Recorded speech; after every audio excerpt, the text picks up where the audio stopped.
Lowco Hoops fans. We'll give you a few seconds to trickle in before we start making any too bigger proclamations. But I am Justin Jarrett. I've got Wes Kerr and Will White. I started to say Will Smith because the Oscars were last night. You know, we were on the lookout for Will Smith to have a repeat performance.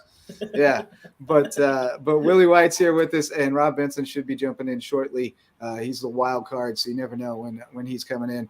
And then we'll have a special guest coming on with us as well, Devin Butler, who just finished up his junior year at VMI, former Ridgeland Jaguar, who's going to jump in and talk a little bit about his season, his journey, and a little March Madness preview as well. We'll talk about the brackets a little bit. So, fellas, this is the final voyage, I guess, for the high school season at least. I can see us rolling out a one-off episode every now and then to keep tabs on the AAU squad, especially because we got so many Lowco guys playing on that Big Shots team that you're helping to coach, Willie. That's awesome. And as well as Rob's girls, out there doing damage. So we definitely need to keep tabs on all that stuff happening out there. But how you guys doing? Hoop season has wrapped up. I know Wes and I have been staying busy with all the spring sports action. But Will, how you feeling your time now?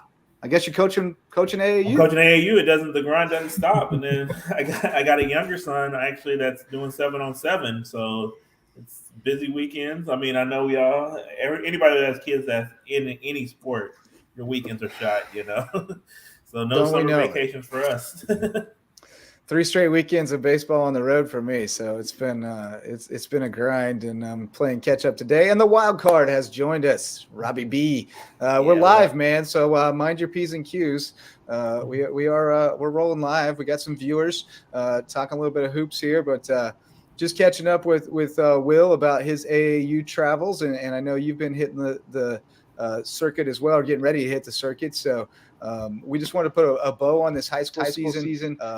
Look ahead a little bit. I am talking through Rob. Echo. Gonna mute Rob for a minute, so I'm not double talking, but live TV, baby. But yeah, put a bow on this high school season. Look ahead a little bit to where everybody's playing their AAU ball, and talk a little bit about March Madness. So we'll let Rob work out his mic situation. But Will, tell us a little more about that Big Shot squad before the Big Shots team. We are loaded with a lot of Lowco talent. Actually, we've got Eli White, of course, my son. We've got Caden Turner. Got Josh Goodman, we've got RJ. His last name escapes me right now. We got Montrell Simmons, thank you. Yeah. Montrell Jenkins. They're both, from that. Now I'm reverbing. It's Robbie. Rob, you gotta turn down your all volume from that Charleston area. Kai Murdoch. I mean, so it's a lot of Lowco talent that either you've seen play against like one of the the local public schools, or they're actually in the area. So we looked really good yesterday. We beat a U.S. team Unleashed, South Carolina, who's really, really good. And we beat them. We beat them pretty solidly. So we're coming together, and it should be a fun season. Yeah, just going into more about, how AAU, how travel mile kind of helps the development of these players, and how it kind of differs from what you see maybe in terms of the high school season.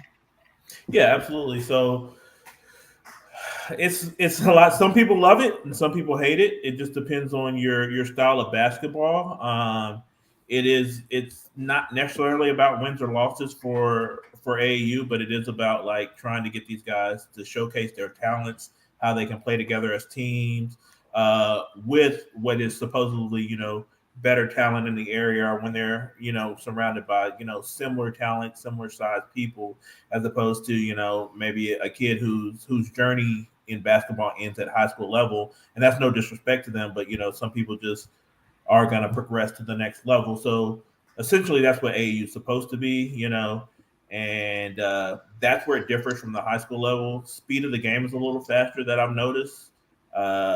Coaching, not so much, Sometimes you'll get some mom and pop coaches, versus, some legit high school daddy coaches. Ball. So daddy ball. So that's where it differs. But you can also get some really good coaches, So those are the things that I see. A lot more leniency on the referees part in AAU ball versus high school ball.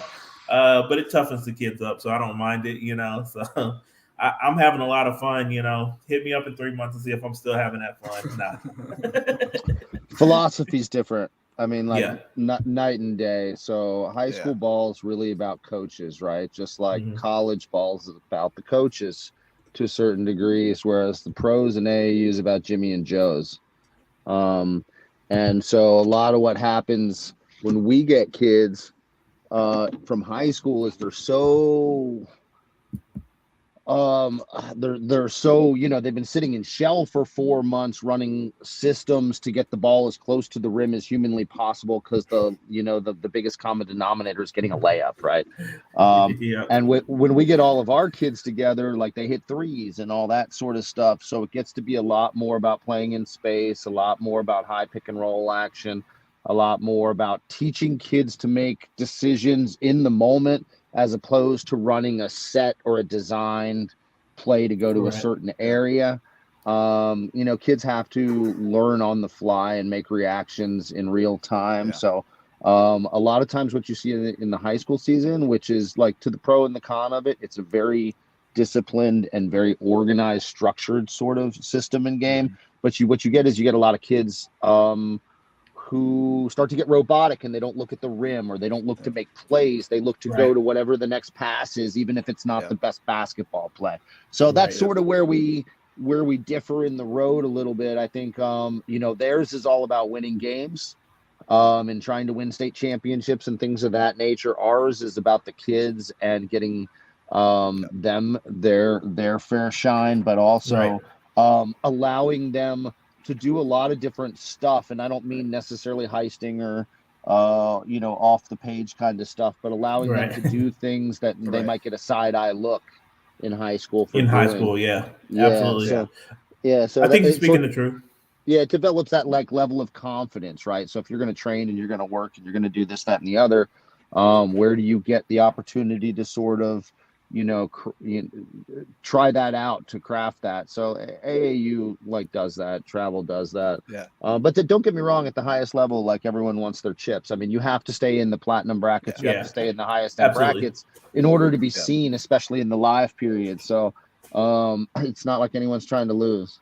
Yeah, I mean, we're not trying to lose. But I mean, it's more about the player, how they come together as a team, and just can they play with certain size kids that they might see at the next level, versus run set play, run X here, make sure X passes to X to X player and things like that.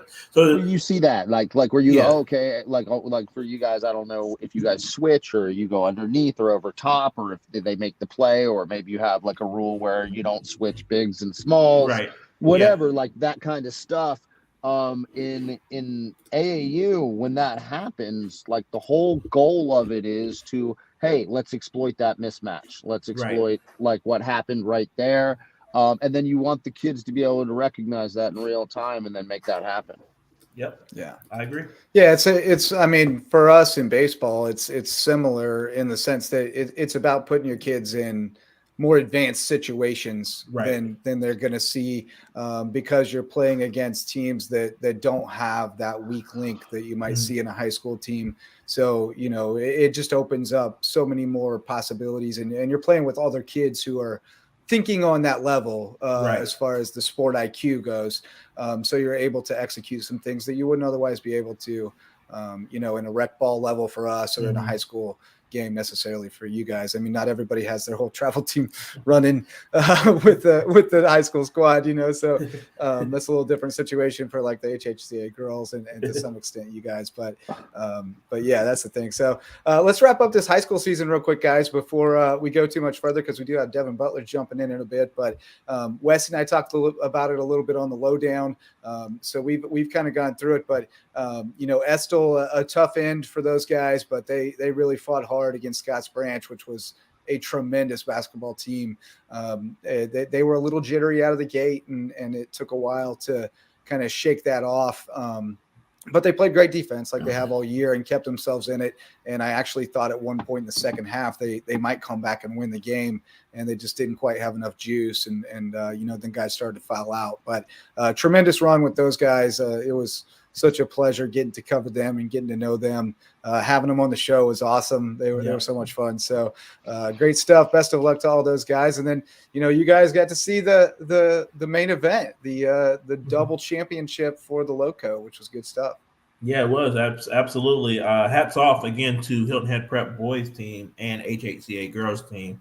I mean, really good, really good. Cut out teams. that crow, buddy. Yeah, got to serve it up and eat it. I'll eat it whole. I'll take it whole. But what can you say about Sean Casano? Really, really good player, legit D1 player. I mean, I was watching the film the other day, and he just altered so many shots from kids who, when they beat their man in that game, he's right there, that they normally say, hey, this is an easy pass to the rim that he just altered the shot and made it difficult for our team to score. They were very well coached that game. I mean, they got after it, and they were motivated, and they wanted it, and they earned it. They beat us straight up, fair and square. On the girls' side, we all kind of knew what was going on, would have loved to have seen like HHCA Heathwood game, but Shannon Forest, they gave it all that they had. It's just, I mean, right now, until it happens, that's a machine that's just rolling, It's like a little dynasty until it stops, So you got to give props to all the girls who've been there before for HHCA and who are coming through and just keeping the tradition. Abby Peduzzi, she's been there for I think all 5, right? She's got all 5. For 8th grade. I mean, so that's cool, and I guess Devin's trying to go for 6. So we'll see. But I mean, it's a machine right there right now, and we'll see how it plays out. I don't see anybody that's going to beat them next year. Yeah, I mean, especially with Tamaya coming back alongside Devin Yard. And of course Morgan Scott, and then maybe some other pieces in the rumors that might be coming over there. So I just think it's going to be a sense of we're going to reload and we're going to just be better than everybody next year. So I expect them to be right up there gunning for that 6th straight title. Yeah, they'll win next year easy. I mean, I mean, the thing is like Maya's skis a kryptonite, right? She can outscore the 3A by herself. It's not competitive. And I mean, at the end of the day, I don't think that's their gauge. Next year, they have to dumb down their schedule quite a bit, though, even with an addition or two. So like they're going to have to end up doing that just by virtue of the losses in order not to accrue far more losses in one season than they have in like 5 years now, right? Like their record, I think they have 10 losses in 5 years. So that's amazing. It's literally absurd. I wanted to give Justin and Wes big props because with kind of what we do and now having the girls in the gym the last couple of weeks a little bit more, it's become abundantly clear how important this media source and Lowco Sports is now that it's expanded into Hampton County. So we had the Estill fellas on, and they were awesome. And Coach is a whole thing. And like you can't love him any more than I think any of us do or did after that particular interview. But at the end of the day, like they've got real love for seeing Justin walk in the gym at this point. They show it. They make it very, very clear to me that this is a new thing, that this hasn't been the case, and God bless kind of stuff, right? So like they are very. So anyway, I think that's just awesome because they're legitimately. I think I've mentioned it to them several years prior, and it was a little in one ear out the other. Hey, I'm doing a podcast with these guys and this, that, and the other. It's like, okay, cool, Rob, whatever. And now it's like one of those things. It's tangible. It's tangible. I'm Mr. Loco.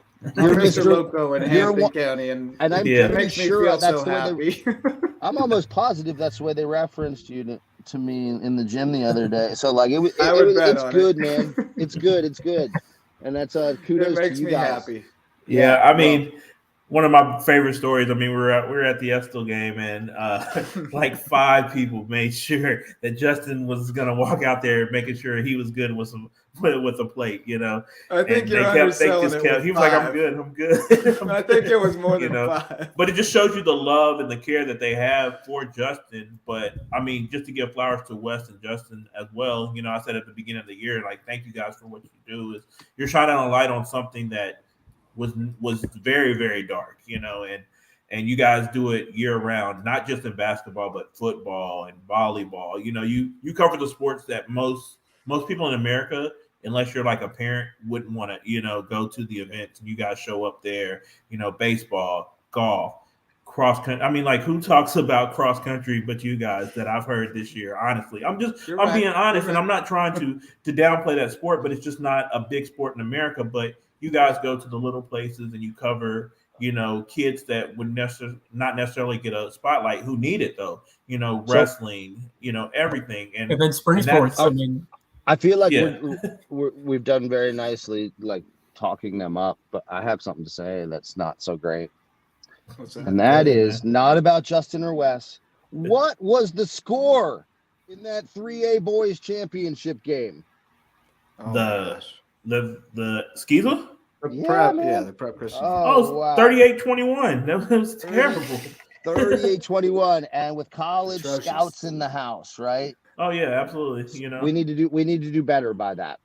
We need to do better by that. We need to I quit. think I don't even think it was nerds, but it goes back to kind of what you said. It was a coach's game, you know. In that Right. game, it maybe shouldn't have been, you know. And I'm sure both coaches would probably like to do some things better, you know. When you go back, hindsight's 2020, you know. But I just felt like, you know, it was two really good coaches, you know, that kind of just tried to put it in their hands, you know, and maybe because of it, it was that moment as opposed to just being a regular game. And that's probably why we got the score that we got. And also, you know, there's nerves from the players, you know. And then I think just HHP, to be honest, just shut us down defensively. I mean, they were and really lulled them to defensively. sleep on offense with all the motion Yeah, and all the yeah. cutting. And, you know, Hilton Christian Academy was just, you know, put to sleep by Yeah. all the terrific offense that we saw from this Hilton Prep Dolphins squad. And, you know, it's just hard to defend for so long. Eventually, you're going to find a cutting lane in the basket, and they're able to take advantage on it. So it's just so tough to defend. The Princeton came together, Wes, for sure, for prep towards the end of the year, right? Like they got that backdoor cut, and I think they didn't even try to execute on a lot of the back doors they had open over the course of those two games. I think they just tried to run us ragged. You know, honestly, I think it was a really good job. It was a masterclass in how you stop teams that want to get out and run, and that's got athletes, and maybe your team is not as athletic as the other team, but you figured out a way to do it, and they put on a masterclass. I mean, I was sitting next to a college coach. I can't say who, of course, but I mean, he was just like, what's going on? Like, we need to do X, Y, Z and stuff like that, you know. But, you know, I mean, at the end of the day, they were the better team. They beat us 2 out of 3, you know. Well, so that's the stuff I worry about, though. Us. But that's the stuff I worry about. So, like, state championship aside, right? Like, and I think that's a wonderful, you know, something to put on the shelf or the mantle or whatever. But at the end of the day, like, you have coaches coming out to evaluate kids. Right. And so it got out of their hands early, like before the jump. the game was literally out of their hands before we tipped off. And so I think that needs to be looked at a little bit. 38-21 is not a showcase that you want for any high-end kids, elite kids. And guess what? There's D1 kid on one of those teams, and there's at least high D2 kids, if not higher, on both of those teams, right? Yeah, absolutely. So like at the end of the day, it wasn't the showcase that was deserved for both those sets of kids. Kudos to Prep, though. You know what? They looked the part, and you know, they had it shut down early. And like Wes said, they were moving. And we need a shot clock. I mean, if you don't have a shot clock, you're gonna get. I see Devin Butler nodding his head in the green room. Yes. Yeah, bring shot it. Clock. Shot clock. Yeah, there you go. And just before we move on, but man, just gotta tip your cap to Cathedral Academy in that final in girls 2A against BA, because, you know, Buford Academy had a great season, but when you shoot 69% from 3-point range, you're going to be tough to beat. And Jalen Almeida was just unstoppable at 6 of 9 3-point range, had a bunch of couple 2-pointers as well. But I mean, just an unstoppable offensive showing that. I mean, there really just wasn't much you could do if you're Buford Academy. Wes, was that a team percentage? 69%. 69% for the team. Didn't 11-16. Yeah, didn't they smoke like 6 in like the first quarter and just knock them out? Ask how many NBA teams are going to win against a team that shoots 69%. You know, that's they're nice, man. Ridiculous. Like, so Paige Pouillat, who's their coach's kid, she's a nice player, like a very nice, and she has been for years. And we've gone against her in AAU for years. And PJ and Amira have always had to bone up against her, and actually Malia as well, who is at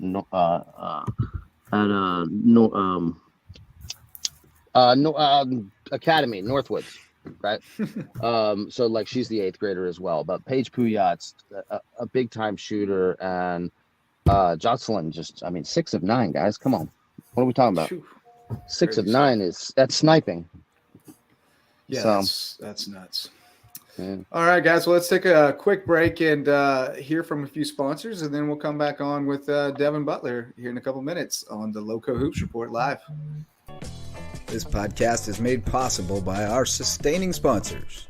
Our original sponsor, Mickelson Law Firm, the official real estate attorneys of LowcoSports.com. Go see Ryan and Tiffany and the Mickle Squad for all your legal needs and support the local businesses that support Lowco. Local Pie, official pizza sponsor of Lowco Sports. They sling the best pies in Bluffton and on Hilton Head, but don't sleep on the mac and cheese. Star Home Services, official residential cleaning service of Lowco Sports. Sometimes you just don't want to clean. Call on Carla and her amazing team to do the dirty work at a great price and tell them Lowco sent you. 843 Sport, the official training center of Lowco Sports. No matter your game, 843 Sport is the place to take it to the next level. They're bringing all the area's top trainers and some of the best elite travel teams from various sports under one roof at 843 Sport. DDS Web Design, the official SEO experts of Lowco Sports. If you have a business and you want to get found, look no further than DDS. They can build an attractive and effective website loaded with all the cutting-edge SEO tools you need to show up where people are looking, on Google. Dave and Denise will get it done. Additional support provided by Cannon Specialty Services, Bluffton Pest Control, Next Move, The Fit Club in Belfair Town Village, and our Patreon members. Join today for $1 or more per month at patreon.com/LowcoSports to get early or exclusive access to our local sports content and exclusive Lowco swag. And thank you to our past recurring sponsors, including Horizon Rehabilitation and Physical Therapy, Coastal Plains Insurance of the Lowcountry, 4M Metals, Hilton Head Insurance and Brokerage, Brody's Bar and Grill, and AGC Gutter Company. Thank you for supporting our mission to create quality local sports content that celebrates our teams and athletes. Go Lowco!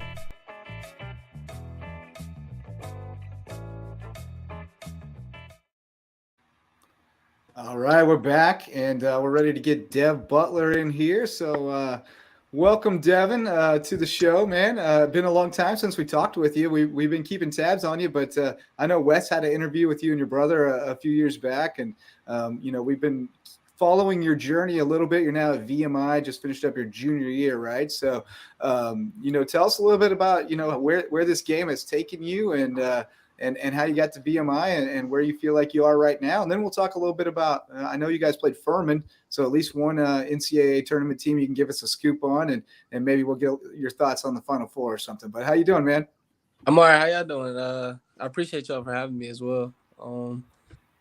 So first, I want to say VMI has been really good to me, and I'm super appreciative for the opportunity to play at this level. But I got to VMI. Originally, I went to Ridgeland, as y'all know. I went to Ridgeland Hardyville. And after that, I did a prep year. And throughout that prep year, I heard from some schools, Bryant, Old Falls, New Hampshire, and then VMI. So VMI was actually the first to offer me, and then after they offered me, I thought it'd probably be best to go ahead and commit early before the season, so I wouldn't have to worry about like looking where I wanted to go while the season was going on. And so I committed early. And then after that year, my first year was the COVID year. So it was a interesting year. I missed a bunch of the season due to COVID. And sophomore year, after that year, I got hurt. And this year was kind of my first plan. So I would say I played pretty well for what I was given, and it's only a building block for what's to come in the future. And I think we're gonna have a really good chance to be to compete in the SoCon in a few years, if not next year. And so that's kind of where I'm at right now. Well, Devin, it's great to hear from you. As we mentioned, got to talk to you a few years back and on your journey here to VMI. And just tell me about your brother, how he's doing, Rashomon Butler. I know you guys have a great relationship, and kind of tell me about the story with you two and how you guys bonded over the years and how basketball has really helped you on your life journey so far. So it's crazy. Anytime I have an issue with basketball, I call Rashomon. He's the first person I call. It's always gonna be he's always gonna be my brother, obviously, but it's different. He's like a mentor for me most of the time when I'm talking to him. He helps me out, helps me navigate a bunch of the stuff that's going on because he's already been through it. But that relationship was unbreakable. By far my favorite teammate ever. I mean, I don't know. I'm biased, I guess, but he's by far my teammate. And I want to say basketball has always brought us closer together. Ever since we were younger, like, I mean, I remember since I can remember playing basketball, he was the one like showing me how to do dribble moves and shoot the ball. And so for that, it was kind of, it's big brother, little brother, but it's just like more so connected, like not without like he's my big brother. He's like my friend, and he makes sure that I'm doing everything I need to do to stay on track to be as good as I possibly can be, and I'm doing the same thing for him. And so I'm sure he'd probably say the same thing I just said. So you guys are accountability partners. Yeah.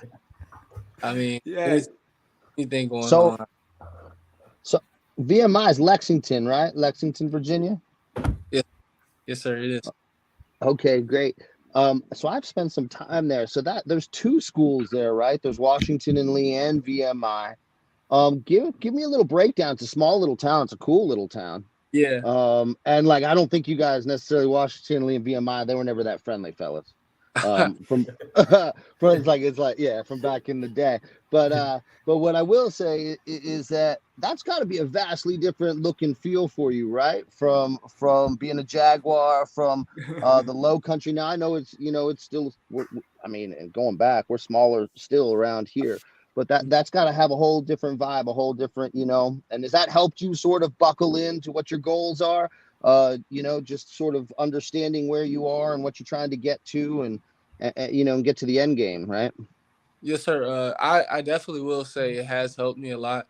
But I wouldn't say I wasn't used to it because I played AAU in Rhode Island when I was 17, that was my first time being away from home for a while ever. And so I played there. I played in Philadelphia for a year at prep school. So I was kind of prepared for different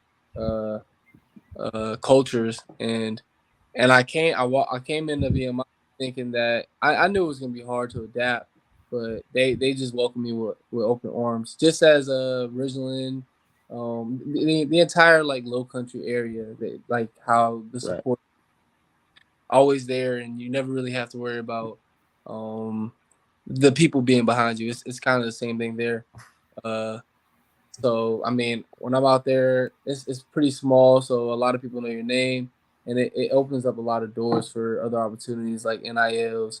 And I don't know if y'all know, but the alumni association with VMI is like really established themselves. Yeah. And I mean, I already got so many job offers lined up after. After Oh, love that. That's Love great. that. We That's talk fantastic. about it all the time. We talk about it all the time. It's all about leveraging your talents and your skills and your work ethic into, future benefit. And you've put yourself in one of those situations where, the record may not be very good, but you're getting to continue to play basketball and setting yourself up for a future. And like you said, that alumni network is going to be so beneficial to you when your playing days are through. Yeah. So that's awesome to hear. What are you studying? I'm an English major. Oh, All right. What are you planning to? What are these job offers? What are we weighing here? I mean, nothing too crazy right now. It's just I mean, nothing I would say I was looking for. They just kind of found, and I don't even really think they apply to anything I'm studying. But Right. So what are you looking to do? I'm after I finish at VMI, I plan to attend law school. I don't know where yet, but Ooh, sweet. There you go. Nice. it all depends on where I can get. If the opportunity presents itself, would you play professionally anywhere, even overseas or anything? That's always plan A for me. Okay. I mean, I just want to make sure that I have something if all else fails, because I would say last year was probably the hardest year for me because I never thought I would be without basketball. And after I tore meniscus, it kind of was a wake up call for me. And I understood that once basketball was over, I need to have something else to occupy my time also and to have a career with. And so that was my main motivation in deciding. You lost your purpose. You lost your purpose, and that's not a good feeling. Yeah. You got to have another purpose. Yeah. Yeah. I have a question, and it's just something for you to try to tell the younger guys who are trying to get recruited in this area. What does it do for them? What do they need to do for them to get recruited in an area that's not really heavily recruited? I know you took the 5th-year option somewhere else, but I know you got guys who probably just went 4 years to a school.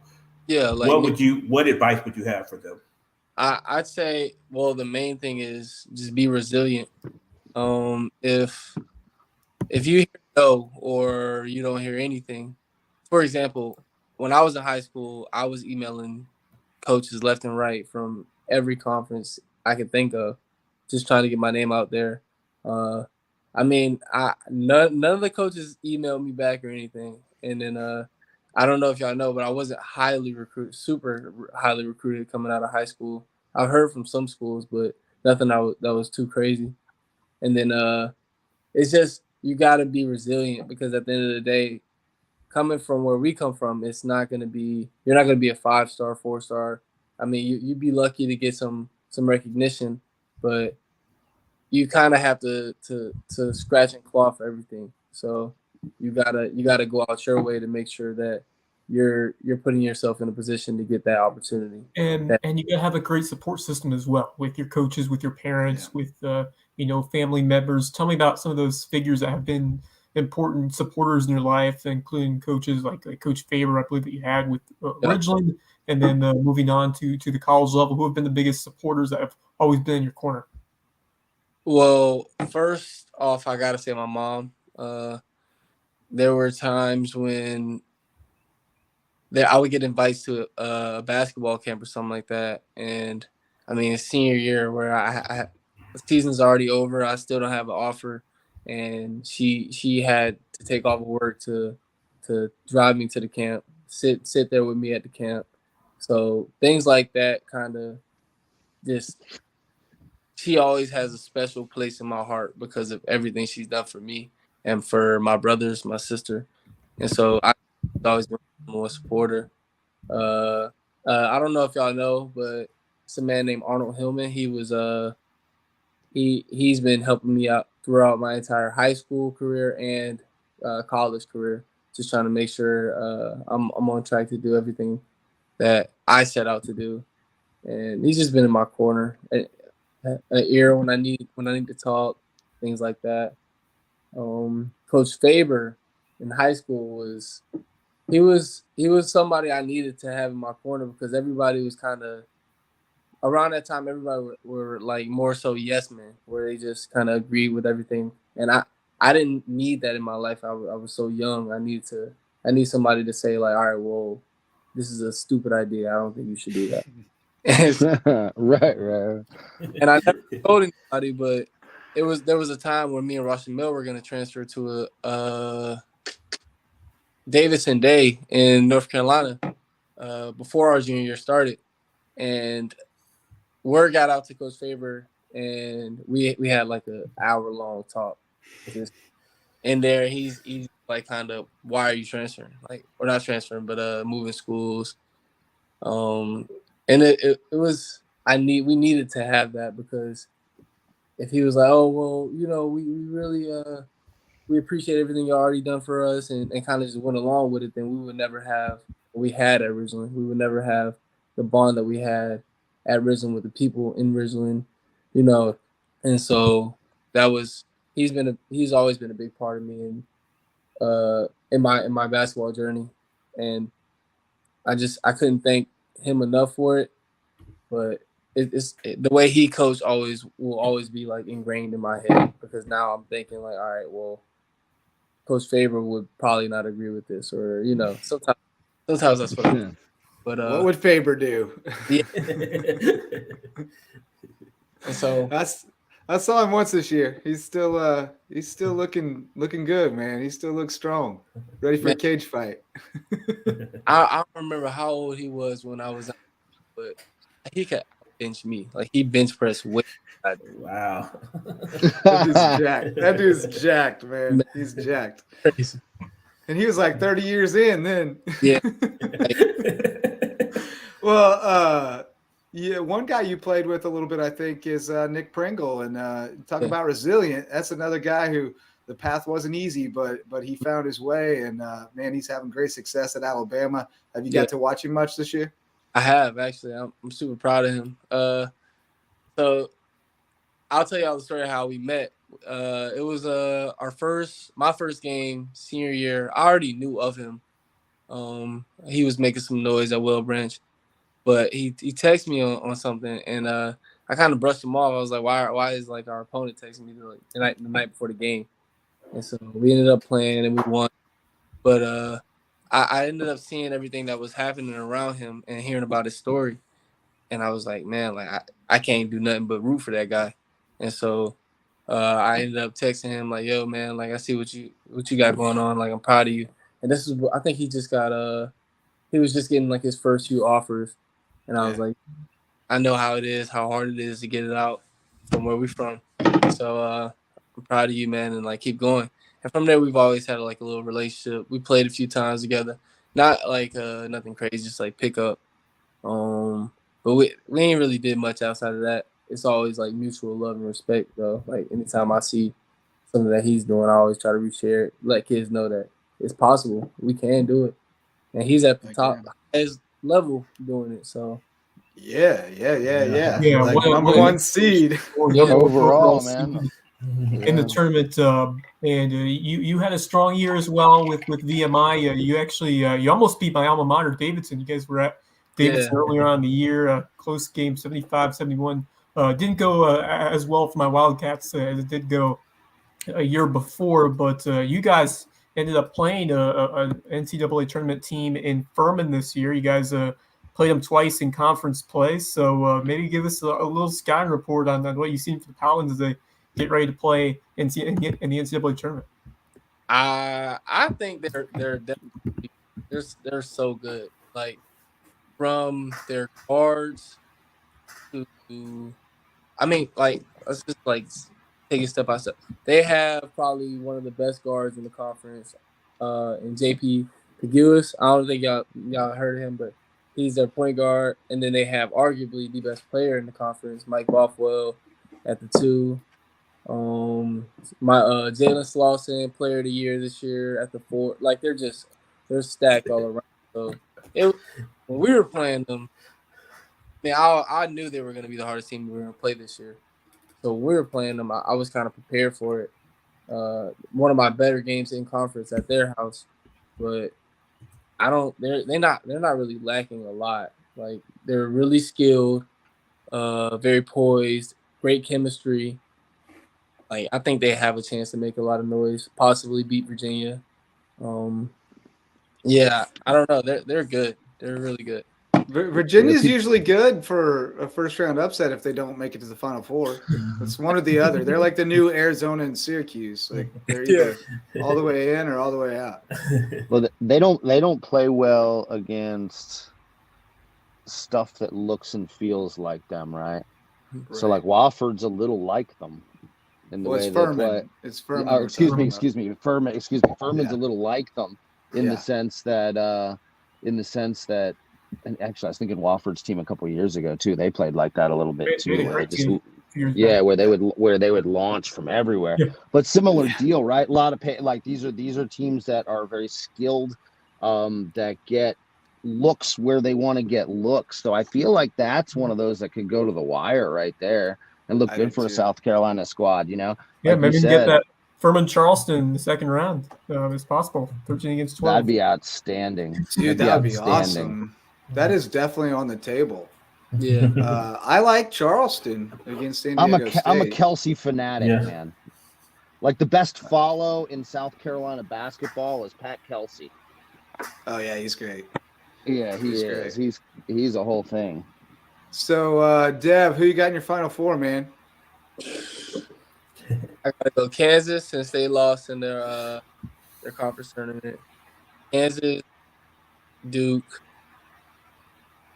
Boo to Kansas, boo to Duke. You got Bama? I definitely got Bama in there. I think it's hard when you're a player and you're in that moment because, like, now you're just like, really I'm ready to move on to the next season. I'm ready to get going, basically, right? That was the.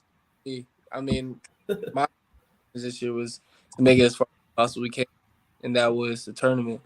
But we didn't get that. We fell short of a lot of things this year. But I would say that after all that, I am ready to just move on to the next year. And I haven't really been following the college basketball for the last few days.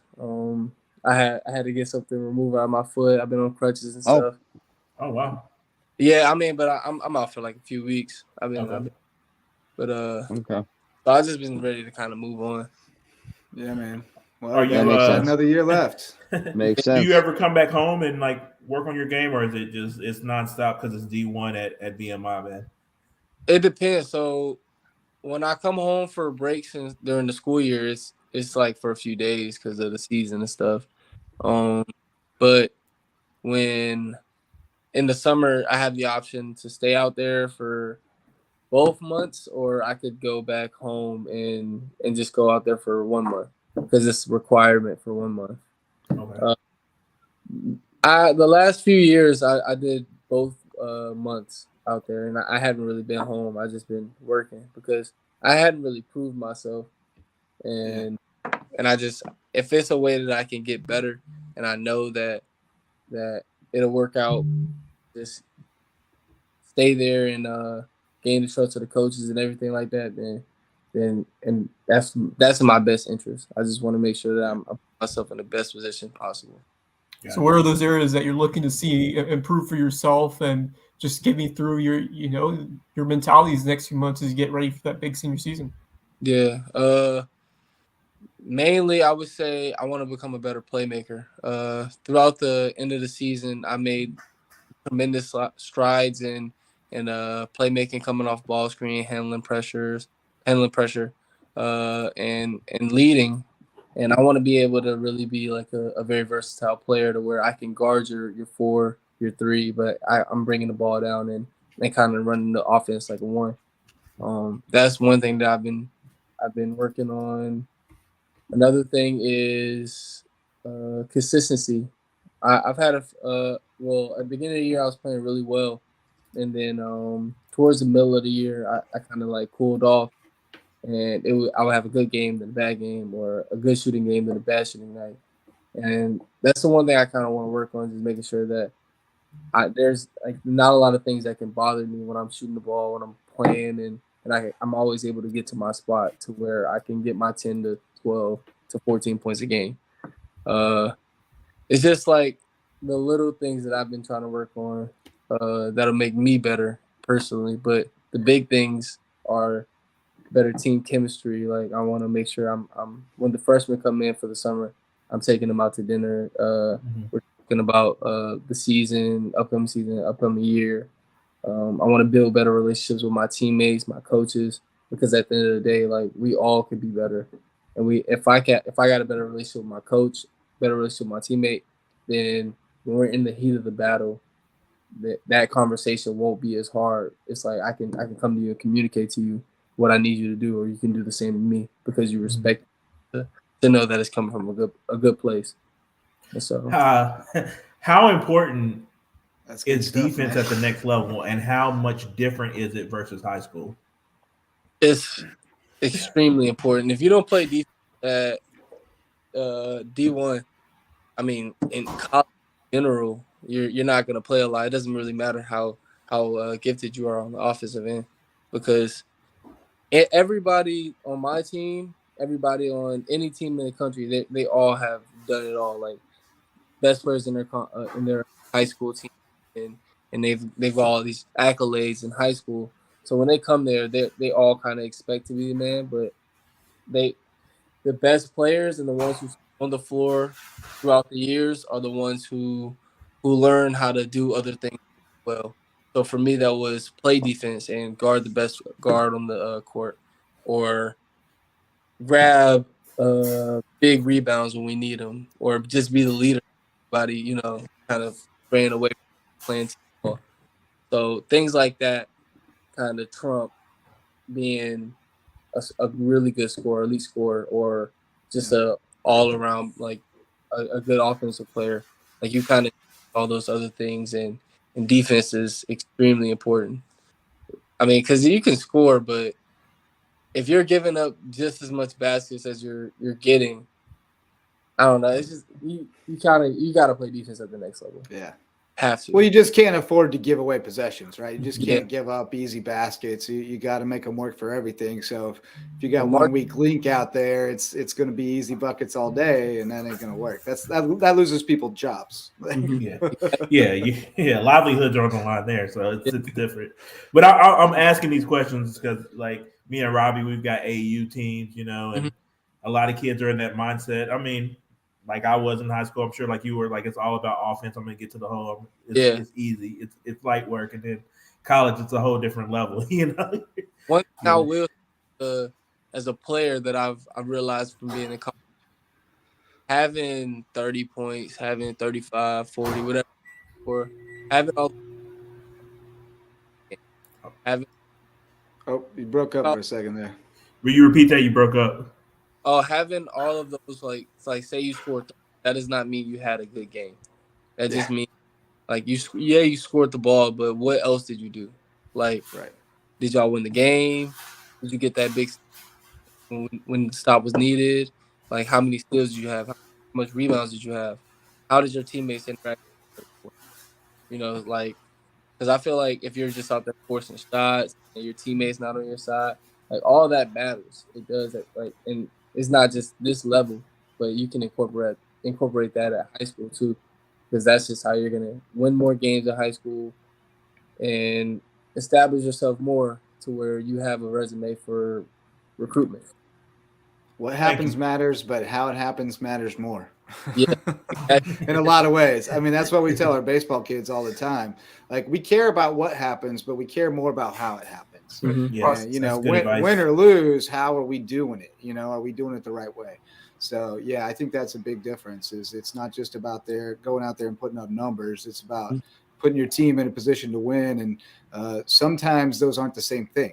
Sometimes you got to make unselfish plays and do the little things. The little things make all the difference. So, and they don't necessarily show up in the box score. So, well, Dev, we appreciate you, man. It was great to catch up with you. We're proud of you. Keep working hard and setting yourself up for an even brighter future than what is already a pretty bright present. So, we're proud of you. Keep working hard and repping the Lowco, man. Yes, sir. Thank y'all. Have a good one. Talk to you soon. All right. Talk to y'all later. How great is that guy? He's, man. Good dude. Very impressive, man. Very impressive young Very man. impressive, We say that a lot, Wes, but that's a kid with a great head on his shoulders. He's come a long way since the last time I talked to him. Just maturity the intelligence, the basketball knowledge, and just his presence and poise when doing these interviews. Just really And impressive. he wants to be a lawyer.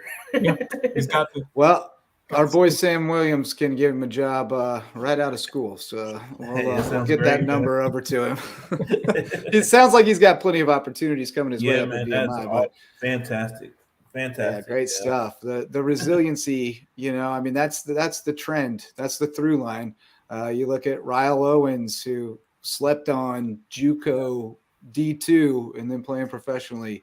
Nick Pringle, Wofford, JUCO, playing at Alabama, number 1 overall seed. D. Delaney, I mean, Ghost Ron Parker had to go the JUCO route and then come up through D2. Like, I'm just hearing all these names, man. Like, these recruits, man, y'all are sleeping on these kids. You got to get here. Poona Ford about to get a big payday. He was too short to play D1 football. Yeah. Come check us out, man. It's kids with heart. I mean, if you just watch that interview, you're a recruiter, man. Those are the type of kids that this area puts out. Really good kids, solid foundation, good backgrounds. As you can see, he's very family oriented. He talked about his brother and his mom. And I mean, it's not just him, it's all the kids around here. And they want it. You can tell he's the guy that wants it, man. So hats off to no Dev. question.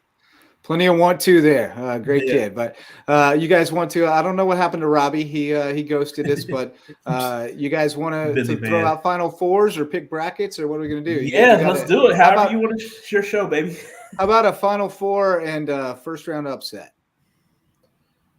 All right. Wes, how about it? I'll get started.